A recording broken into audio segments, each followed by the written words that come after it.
अस्सलामुअलैकुम दोस्तों, आज मैं आपके लिए एक बहुत ही कमाल की रेसिपी लेकर आई हूँ। आज एक बहुत ही यूनिक रेसिपी आप लोगों के साथ शेयर करूँगी। बिरयानी, कोरमा, कढ़ाई, टिक्का कबाब तो बहुत आपने खाए होंगे इस ईद पर, लेकिन इन सब से हटकर आज मैं आप लोगों के लिए एक बड़ी ही शानदार रेसिपी लेकर आई हूँ गोश्त की। तो आज मैं आप लोगों के साथ शेयर करूँगी एक बहुत ही लज़ीज़ सालन बनाने की रेसिपी, जिसे अगर आपने एक बार बनाकर खा लिया तो आप इसे बार बार बनाएंगे। इतना मज़े का ये सालन बनके इंशाल्लाह ताला तैयार होगा। तो चलिए हम रेसिपी देख लेते हैं। इसके लिए सबसे पहले मैंने आधा कप कुकिंग ऑयल लिया है। इसमें आधा बादियान का फूल, 4 छोटी इलायची है, लौंग है, 5 से 6 अदद, एक दालचीनी का टुकड़ा मैंने लिया है। साबुत खड़े गरम मसाले डालने के बाद इसमें गोश्त हमने शामिल करना है। आधा किलो मेरे पास गोश्त है, हड्डी के साथ है ये, और मैंने यहाँ पर बीफ लिया है, आप चाहें तो मटन भी ले सकते हैं। अब गोश्त डालने के बाद हमने हाई फ्लेम पर अच्छी तरह से गोश्त को फ्राई करना है गरम मसालों के साथ। जितना अच्छा आप गोश्त को फ्राई करेंगे उतनी ही लजीज़ ये रेसिपी बनके तैयार होगी। तो यहाँ पर 5 से 6 मिनट तक देखिए गोश्त को मैंने फ्राई कर लिया। इसके साथ ही मैं इसमें 4 हरी मिर्चें और साथ में थोड़ी सी बारीक कटी हुई अदरक इसमें शामिल कर दूँगी, 1 चम्मच के बराबर। तो बस इसी तरह से हमने मज़ीद और गोश्त को अच्छी तरह से पहले फ्राई कर लेना है। अब प्याज इसमें हमने शामिल करनी है। एक बड़े साइज़ की मैंने प्याज ली है, यहाँ पर आप देख सकते हैं रफली कटी हुई प्याज है मेरे पास। तो मैंने यहाँ पर बड़े साइज़ की प्याज ली है। अगर आपके पास मीडियम साइज़ की नॉर्मल छोटे साइज़ की प्याज है तो आप 2 प्याज भी इस्तेमाल कर सकते हैं इस रेसिपी के लिए।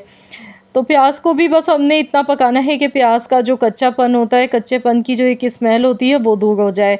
प्याज का हमने कोई कलर चेंज नहीं करना है। यहाँ पर आप देख सकते हैं प्याज भी देखिए अल्हम्दुलिल्लाह बहुत बेहतरीन सी सॉफ़्ट हो गई है। अब इसमें पिसा हुआ लहसुन का पेस्ट शामिल कर देंगे। तो यहाँ मैंने फ़्रेश पीस कर लिया है। यहाँ थोड़े से पानी के साथ मैंने 15 से 20 जवे लहसुन के लिए थे, तो इस तरह से मैंने पीस के शामिल कर दिया इसमें लहसुन। अब इसे मज़ीद हमने इसी तरह से फ्राई करते जाना है गोश्त को। तो यहाँ देखिए गोश्त हमारा बहुत बेहतरीन सा फ्राई हो चुका है। अब इसमें कुछ मसाले ऐड कर लेते हैं। आधा चम्मच हल्दी पाउडर, 1 चम्मच लाल मिर्च का पाउडर इसमें शामिल कर देंगे। नमक हस्ब ज़रूरत इसमें ऐड करना है। नमक और मिर्चें तो आप अपने टेस्ट के अकॉर्डिंग कम या ज़्यादा भी ले सकते हैं, जितना आपकी फ़ैमिली में पसंद किया जाता है।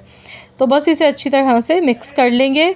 तो यहाँ देखिए मैं इसकी अच्छी तरह से भुनाई करती जा रही हूँ। कलर देखिए कितना खूबसूरत इसका लग रहा है। तो अब इसमें दही हमने ऐड कर देनी है। आधा कप मेरे पास दही है, तो दही मैंने इसमें शामिल कर दी है। बस अब इसे फ़ौरन से मिक्स कर लेंगे अच्छी तरह से, और इसके बाद इसमें हमने पानी शामिल करना है हस्ब ज़रूरत। इतना पानी डालेंगे कि यहाँ पर गोश्त जो है वो अच्छी तरह से गल जाए। तो यहाँ देखिए मैंने दही को अच्छी तरह से मिक्स कर लिया था। अब मैं इसमें पानी डाल गई हूँ, तकरीबन मैं यहाँ पर 3 गिलास पानी डाल गई हूँ। बस इसे एक बार मिक्स करेंगे। इसके बाद हम इसे कवर कर देंगे। लो टू मीडियम फ्लेम पर हमने इसे पका लेना है। तो यहाँ इतनी देर बस पकाना है कि गोश्त इसमें गल जाए अच्छी तरह से। तो मुझे जो टोटल यहाँ टाइम लगा है तकरीबन मुझे 45 मिनट्स लगे।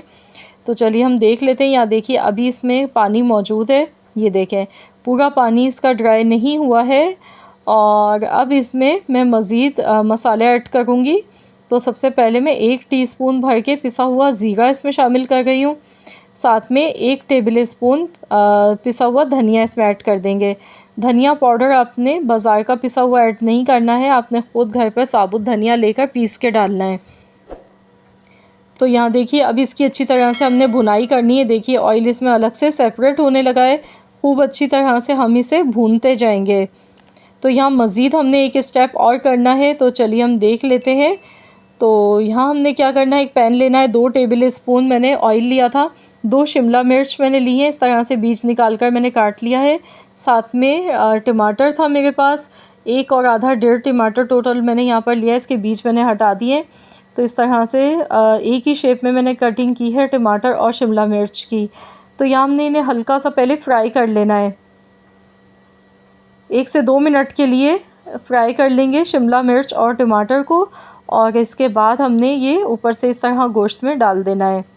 तो यहाँ देखिए भुनाई बेहतरीन सी हो चुकी है गोश्त की। ये देखिए मसाला बहुत बेहतरीन सा इसका बनके तैयार हो चुका है, ये देखें। तो चलिए अब इसमें फ्राई की हुई शिमला मिर्च और टमाटर हम लास्ट में ऐड कर देंगे।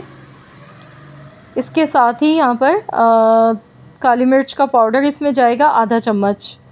इससे बहुत अच्छा सा फ्लेवर आएगा। लास्ट में ही आपने डालना है, बहुत बेहतरीन लगती है काली मिर्च के पाउडर की खुशबू इसमें। तो बस इसे एक बार अच्छी तरह से मिक्स कर लेंगे। तो लीजिए जनाब, हमारा बहुत ही बेहतरीन सा सालन ये बनके तैयार हो चुका है। आप इसे गर्मा गर्म चपाती, नान, ताफ़तान के साथ खाएं। यकीन मानिए उंगलियां चाटते रह जाएंगे, इतनी मज़ेदार रेसिपी है ये गोश्त की।